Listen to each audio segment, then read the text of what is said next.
तो टॉपिक हमने शुरू करना है मोनोपोलिस्टिक कंपटीशन। ये एक ऐसी फॉर्म ऑफ मार्केट है जो रियलिटी में ज्यादातर यही पाई जाती है।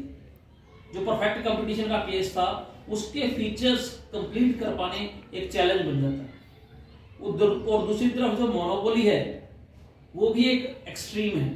तो दो अलग अलग एक्सट्रीम्स थी। एक में तो एक ही सेलर था और दूसरे में बहुत सारे सेलर्स थे।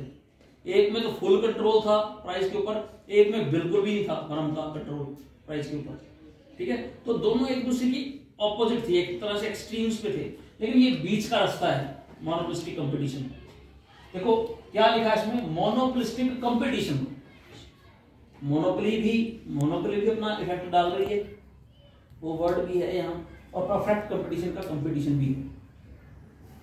दोनों के फीचर यहाँ मौजूद रहेंगे। इतनी बात समझ गई। अब हम शुरू करते हैं one by one in features को समझते हैं जिससे ये फॉर्म ऑफ मार्केट बनती है। सबसे पहले large number of buyers and sellers. तो इस तरह की मार्केट में बहुत सारे खरीदने वाले हैं, बहुत सारे बेचने वाले हैं एक प्रोडक्ट को। अब दूसरी बात आती है कि पहली बात तो आप पहले भी समझ चुके हो, आई थिंक परफेक्ट कंपटीशन के केस में वही फीचर है। दूसरी बात क्या है, प्रोडक्ट डिफरेंशिएशन। वहां परफेक्ट कंपटीशन के केस में हमने पढ़ा था कि होमोजेनियस प्रोडक्ट होते हैं, कि सब सेलर के पास एक जैसे प्रोडक्ट है। लेकिन यहां पर क्या है, प्रोडक्ट डिफरेंशिएशन, कि प्रोडक्ट में वैरायटी है जो रियलिटी में होता है। जैसे हमने शुरुआत तो की थी कि बटरफ्लो का एग्जांपल ले लिया हमने, वो जस्ट एक हिंट था पिक्चर को समझने के लिए। लेकिन रियलिटी में क्या है कि क्लोज सब्स्टिट्यूट अवेलेबल है ना। परफेक्ट जो प्रोडक्ट है उनकी वैरायटी है उनकी। जैसे बटरफ्लो का पेन ही है, कई सारे और भी तो पेन है ना, जो अलग अलग वैरायटी में आते हैं, अलग अलग उनमें डिफरेंसेस हैं। तो प्रोडक्ट डिफरेंस मतलब हर जो फर्म है वो जो प्रोडक्शन बेच रही है उसके पास उसी की तरह के जो प्रोडक्ट हैं दूसरी फर्मों के पास कुछ वेरिएशन में अवेलेबल है। यानी कि उसमें साइज में, शेप में उसी तरह के प्रोडक्ट को दूसरी जो फर्में हैं वो भी बना रही है। जैसे पेन है, कई सारी कंपनियां पेन बना रही है, वैरायटी है, प्रोडक्ट डिफरेंस है। पेन प्रोडक्ट क्या है, पेन, लेकिन उनकी वेरिएशन प्रोडक्ट डिफरेंशिएशन को बताती है ना। अलग अलग तरह के पेन आते हैं, क्लियर। फिर सेलिंग कॉस्ट। अब देखो क्योंकि प्रोडक्ट डिफरेंशिएशन है, प्रोडक्ट्स की वैरायटी है, तो हर एक प्रोड्यूसर एडवर्टाइजमेंट पे खूब खर्च करता है। वो अपने प्रोडक्ट को दूसरे के प्रोडक्ट से बेहतर बताता है। मेरी बात समझ रहे हो। अब देखो जैसे ये डस्टर है ना, ये कई सारी कंपनियां बनाती हैं, लार्ज नंबर सेलर इसके, और वैरायटी भी बहुत है। कोई पेन होल्डर के साथ है, कोई विदाउट पेन होल्डर वाला है ना, कोई चिपक जाता है, कोई बिना चिपकने वाला है तो प्रोडक्ट डस्टर ही, लेकिन उनमें वैरायटी है। तो इस वैरायटी को शो करने के लिए कस्टमर तक खूब एडवर्टाइजमेंट होती है, तो वो उसकी वजह से सेलिंग कॉस्ट इन्वॉल्व हो जाती है, चीज को बेचने का खर्चा इन्वॉल्व हो जाता है। ठीक है, समझ में आई। जो एग्जिस्ट नहीं करता था कहां पे, मोनोपोली पे भी हमने नहीं देखा और परफेक्ट कंपटीशन के केस में भी नहीं देखा। फिर है डाउनवर्ड स्लोपिंग डिमांड कर्व।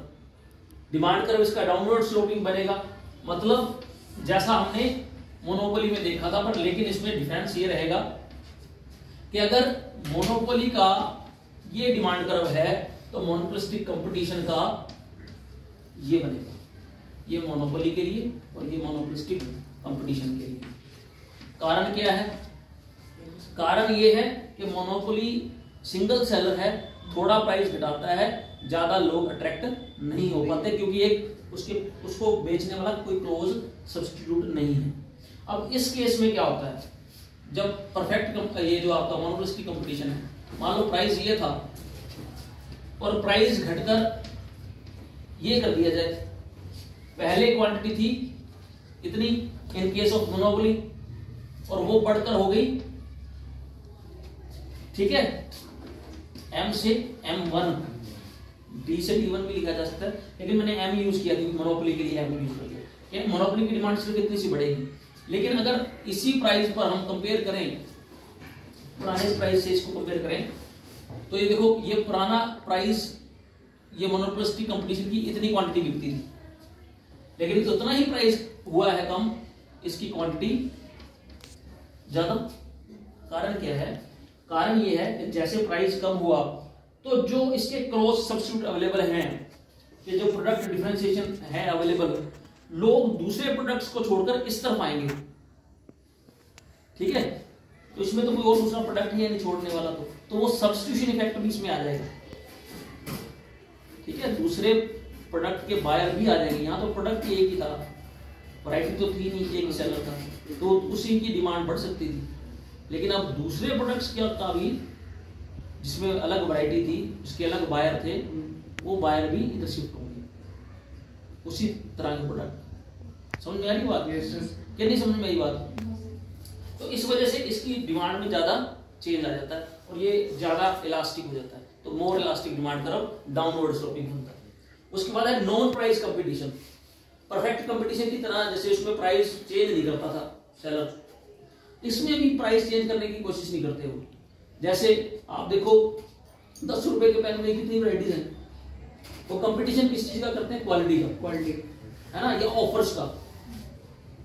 समझ रहे हो मेरी बात?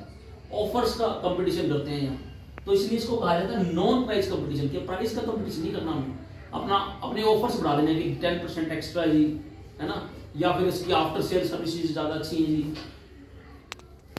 समझते हो बात को? तो अदर चीजें वो ऐड करते हैं, ना कि वो प्राइस पर लड़ते हैं। जैसे क्लोजअप है, कोलगेट है, आपको 10-10 रुपए की पैकिंग मिल जाएगी, है ना, और वो प्राइस पे फाइट नहीं है, वो क्वालिटी पे फाइट है। ठीक, उसके बाद है प्री एंट्री और एग्जिट। इसमें भी यही है कि कभी भी फर्म जो है प्रोडक्ट को सेल करना शुरू कर देती है, कभी भी बंद कर देती है। किसी तरह की कोई रिस्ट्रिक्शंस नहीं है कि गवर्नमेंट ने कोई रिस्ट्रिक्शंस लगा है, ऐसा कुछ नहीं है, ना ही कोई पेटेंट राइट की समस्या या कुछ और।